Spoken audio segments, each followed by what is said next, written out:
have become the cynosure of stock market investors, but among them, Federal Bank is up there in news.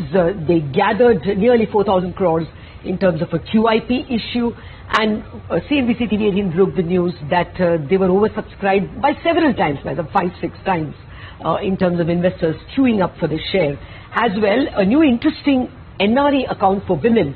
So lots to talk to the Managing Director and CEO of Federal Bank, Shyam Srinivasan, who is our guest today. Shyam, thank you very much indeed for joining us. Well, let me first start with the QIP. It was our story. We heard that the subscription was 6-7 times. Is that right? Yeah, thank you. It's been almost like a T20 match, so there's a lot of build up to it, and it turned out to be really exciting. When we set out, as you mentioned, last year in the AGM, we had an approval for up to 4,000 crores of capital raise, and we did two parts. One is a QIP for 3,000. The other 1,000 is in the process of getting completed, which is, you may have also seen that there's a preferential allotment to IFC. So an existing shareholder looking to take up a higher share in the bank, and we're quite excited by that. On specific to QIP, like you mentioned, I think the subscription for the 3,040 to be specific, we had bids closer to 20,000 crores. Yeah, okay. Right? So it's quite a exciting one. I had done one in 2017. When we received, I think, close to 2.5 or 3 times. I thought that was good. This time it was quite encouraging, exciting. The objective was very clear, right? We did want a wider range of investors to look at us. We did want people who think of us as long-term and not short-term. We did want a mix of domestic and foreign. I'm happy that you would have seen the list that has been put out. I think the process got completed late last night, so the shareholders have got their shares and they are hopefully happy shareholders, or will be very happy. It's been a nice and encouraging mix of people who are long-term shareholders from outside India, from domestic, from the large mutual fund houses. And what was most encouraging is the bids that came in were hefty and quite contested for. So we did have a brief moment of can I get more kind of moment, right? More people asking us, can I get more of your, which is I think a good sign of confidence that the investors have placed in us. So all in all, it's a good one, and start to finish it took us about maybe 5-6 weeks, but we are where we are today. Okay. If you could just throw some numbers, where does this take you in terms of net worth, in terms of CRAR, more than anything else, capital adequacy? At the end of the June quarter, we were close to 14.8. This will add another 1.4%, so we'll enter the 16 or so. And when hopefully the press process will complete on our AGM or around that time, once the regulatory approvals and the shareholder approvals come, it will take us to mid-16s, right? So that was one objective. In terms of the other part of the question was on QIP per se. A mix of investors have been, like I mentioned, both overseas and domestic. A good breadth of investors. Good breadth, yes. Okay. Now, what do you do with the money? Are you expecting that you will be able to do much faster growth? Do you have an internal target in terms of advances growth? No, I think the capital raise was to support the growth we've been talking of, right? We've been last few quarters, if you've seen, sequentially growing 4-5%. Yes. Right, and this quarter that went by, we registered a growth of about 20% Y-on-Y and sequentially about 4%. Yes. And Q1 is seasonally a low quarter, but we saw hefty growth. We believe that the 18-20 odd % growth that we are seeking to do is going to be aided by this. It's not like I would not. Would there be more risk-weighted assets? We have a risk. Because you brought down your RWA. No, the RWA shift between one quarter and the other, I did explain on air, was only because of a timing difference. There were some unrated customers who just got rated or added on. So it was not a risk profile didn't change, it's just a timing issue. But the larger point is, our risk appetite is fairly framed. We don't want to sort of suddenly, because we have more money, take higher risk, right? I think to guide an 18-20% growth, we needed a certain capital adequacy. This process, we hit the triggers. Our internal trigger is CET1 is in and around 13. we need to look for a new capital raise.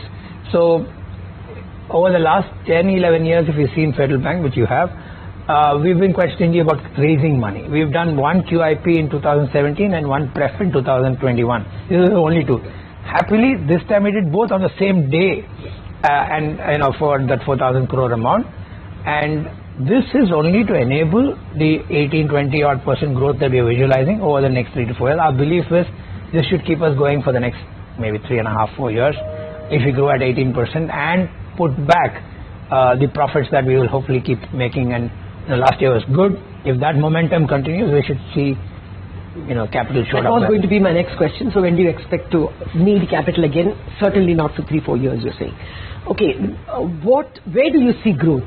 Which are the areas that are asking for loans?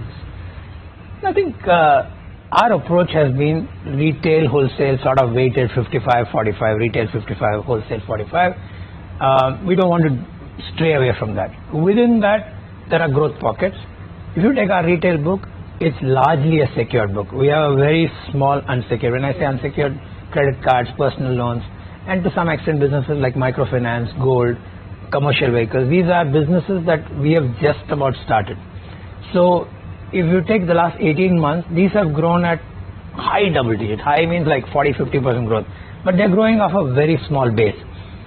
On the whole, as an aggregate, unsecured is about less than 3% of our overall outstandings. We believe in a 3-year phase, as this growth will dictate, unsecured and retail part of unsecured part of retail will be probably about 10-15% of the whole book. Okay. Right? So the growth opportunity, we are 1.2% share of market, credit market, right? I don't think we need to take crazy risk in any one area to grow. And that's been our model. We've moved from 0.76% share of assets to 1.25, 1.3. So gaining share. I believe we can go up to 2% share without taking any untoward disproportionate risk and still be rewarded for that. So broad-based. Okay. So with the current risk metrics itself, 18-20 should not be a we should be able to do. Okay. But people are talking about a lot of AI, because of the digital footprint perhaps that is now available. Some chairmen, and you may have seen them in the other media as well, saying that I am more confident of my unsecured than my secured. You don't want to go down that path? No, it's not like going down the path. See, I'll tell you, I did start my career in unsecured, right? So I have a feeling these look good in good times.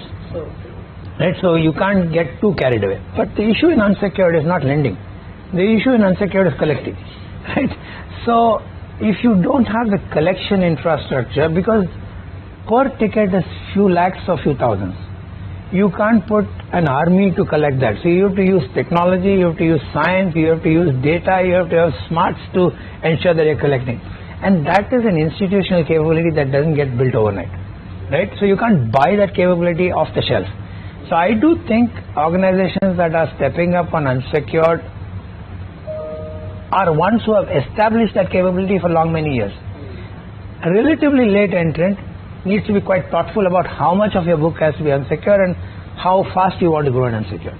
Knowing that, we are being calibrated. I'm saying still we are growing 40-50%, but on a very small base. So I am happy for that growth, but it should not dominate the overall book for any bank. I mean, that's at least our approach. I wonder if one person who would applaud you for this answer, and that would be Reserve Bank. I am hoping. They have been cautioning banks and NBFCs about the unsecured piece. Okay, I'll come back to growth in a jiffy. You may find some money coming your way because you are also looking to list FedFina. Any timetable you have in mind? After all, the market is in a giving mood, so would you speed it up?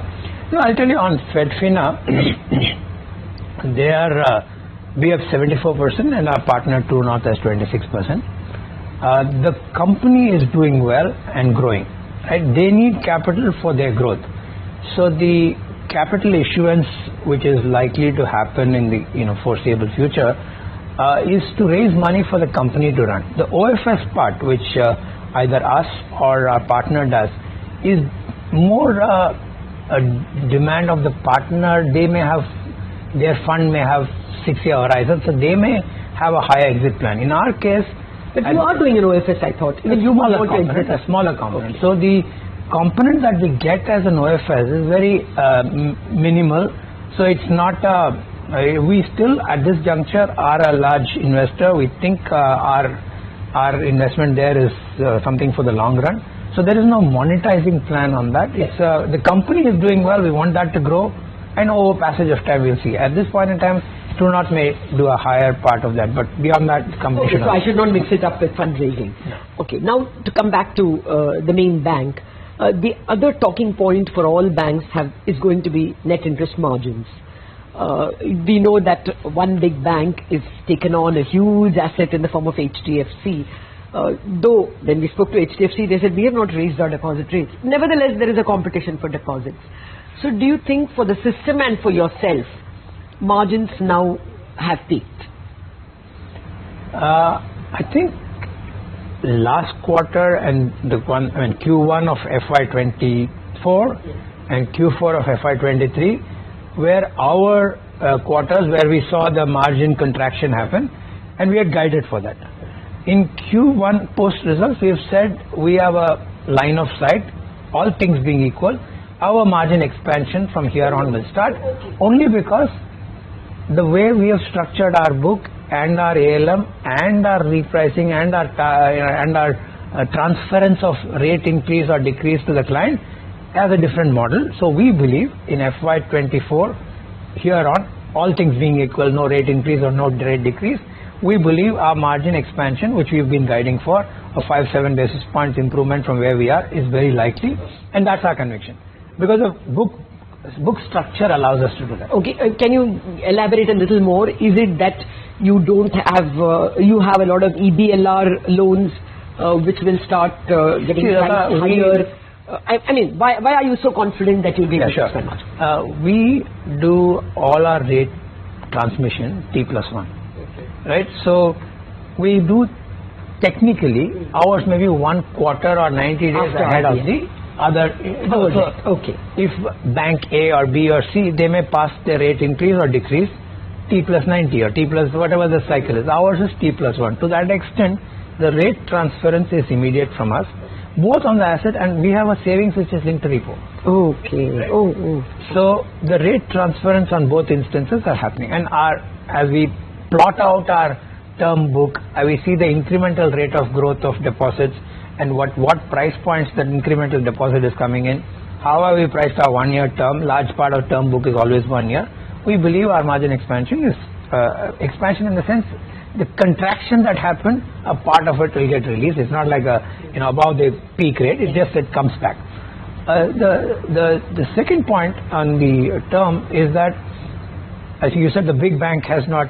We have not raised our savings rate. In fact, through the cycle, our savings rates have been at the lowest end 2.5, now 3.5. Right, so we don't pay, and that's not our business model. But we do have a large franchise which is very retail in nature. Our deposit structure, you may have noticed, is significantly retail. So we have a customer at the other end which is an individual, and we are blessed with a very good non-resident franchise, and we've been working very hard to preserve that and gain share. So I do think, and the Reserve Bank's recent choice of withdrawal of the 2,000 rupee note also threw in some plus for the market. There was some deposit accretion that happened. I think all that has increased the flow of money. Credit creates deposits. If credit is growing 18-20%, which it has been for the big banks and at an industry level in the mid-teens, deposit creation is following. So I think, in my judgment, I hope I'm right, the worst part of the deposit accretion challenge has moderated. You will see, and I strongly believe we will see increase in deposit growth as it is visible. And the two big banks, HDFC and SBI, between them they anyway grow 2 lakh crores a quarter, right, deposits, and we've been gaining share. Yes. So means there's momentum in the markets. That's what I would believe. Okay. Well, I'm not done with the liability questions because Federal Bank has announced a very interesting NRE account for women to coincide with the FIFA Women's Championships. More on that after the break.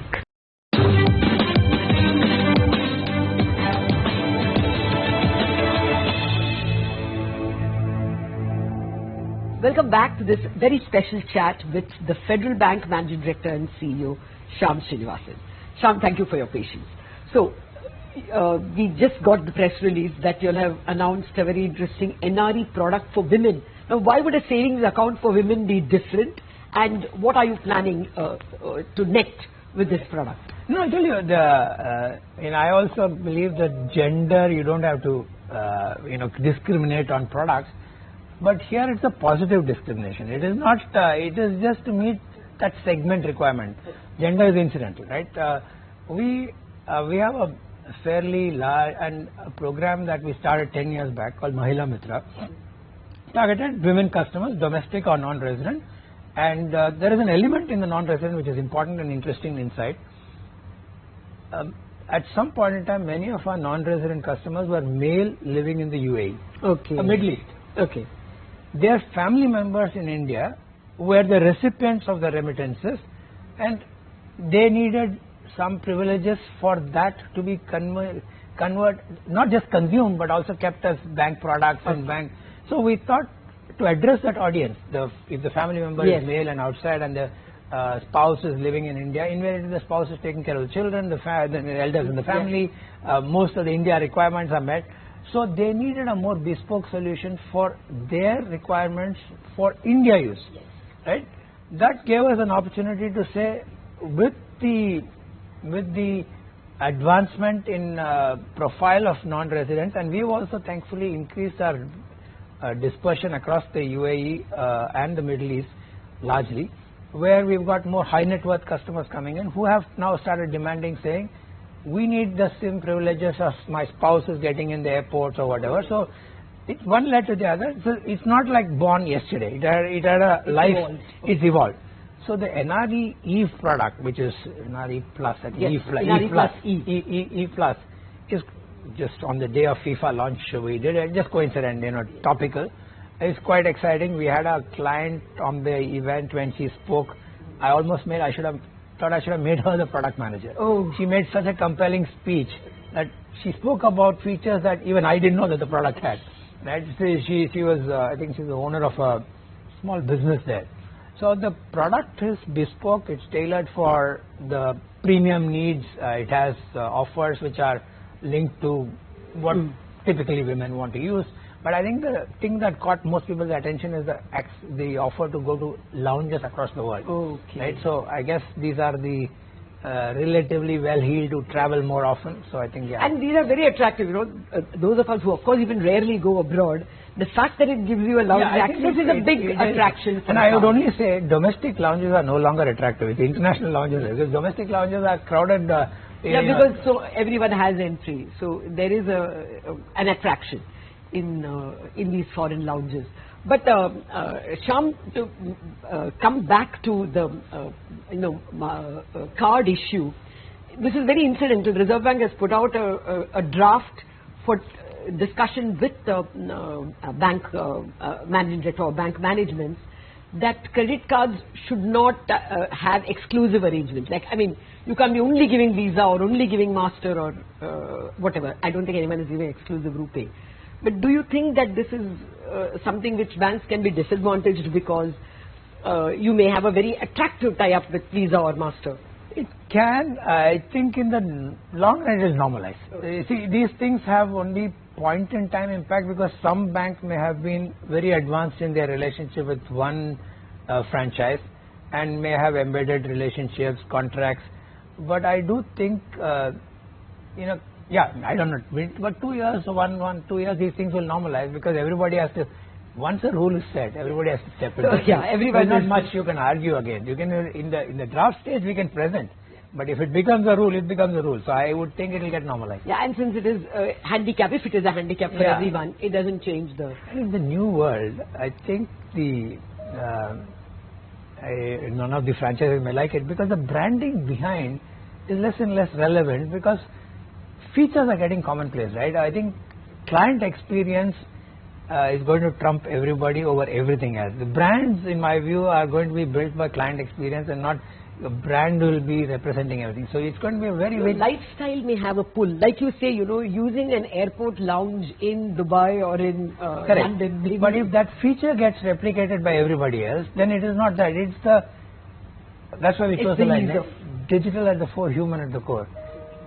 Still, I mean, I could be wrong, but still people want to make that engagement which is with a human voice. That, in fact, our annual report which is coming out tonight is about humanizing banking. Our whole team is humanizing banking. Whatever it is, rishta aapse. So we want to reinforce that. A dinosaur like me having a human being to speak to is always Latha, I don't think it's dinosaur. If you're a dinosaur, I'm double dinosaur. But it's not dinosaur. You are finding you can pull youngsters around. That human touch. In fact, the campaign is not created by us, right? Created by the younger officers. Okay. They are the ones. So there we are. We don't have to feel bad about it. Okay. Now to come back to the NIM part. The other thing that Reserve Bank has put on the table is expected credit loss. Now, I don't know how quickly they will go because they have to take the entire banking sector along. But if it were to be April 2024, would that mean an increase in provisioning? What we have understood, it's likely to be April 25. Okay. And 5-year yes, period. 5 years is very clear, right? But I didn't know about the start date. My understanding is April 25. But I think for most banks, at least the ones who have enough data of the past, we've been submitting our ECL data to RBI for now 3 years plus, right? Because all pro forma has been submitted and regulators have been taking it. I would think the impact will be quite modest. On capital, it may be 50-60 basis points. Taken across 5-6 years, 5-year period, it will not be. It won't be material. Yeah, and anyway, now you're capital rich. But okay, we don't have to worry about April 25 questions now. Let's worry about the here and the now. How is the capex cycle looking? You said that the worst of fighting for deposits probably is behind us. Do you think there can be loan undercutting, or is there enough demand for everyone? Is that a pressure on margins? Is my point. See, if there is a convergence to better credit rated customers, they will dictate pricing, right? I wonder if so AAAs will always today's paper, I think one of the publications had a margin by rating band, pricing yield by rating band.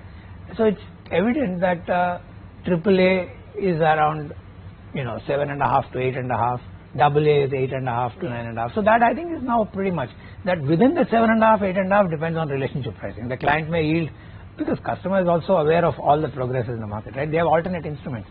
But I think the demand is genuinely there. There will be some war for good client pricing. But if we who are 1.2% share player are able to grow at 20% and by distribution, the best banks are all no less. So, and all are seeing growth, right? So and it's not growth that is some other form of money is getting substituted. It is more bona fide credit growth, and we're all seeing, quite encouraged by all the news flow that there is new capex coming, green shoots coming. Are you seeing it? Because we hear it, but I'll tell you our own example, right? In the Q1, the one by, and even the 25 days of this quarter, we have a hierarchy of a loan approval mechanism in the bank, right? Right up to my board committees. At my level, as my committee, we met maybe in 1 month 6 times already. Oh, right. At my board level committee, we met maybe 3 times. This is in Q2. In Q1, we met like maybe 12 times. That's the rush of. There is proposals coming in now. All may not get approved, all may not meet our standards, or we may not be able to price attractively. But I am saying that much activity is there. Yes, I mean we have.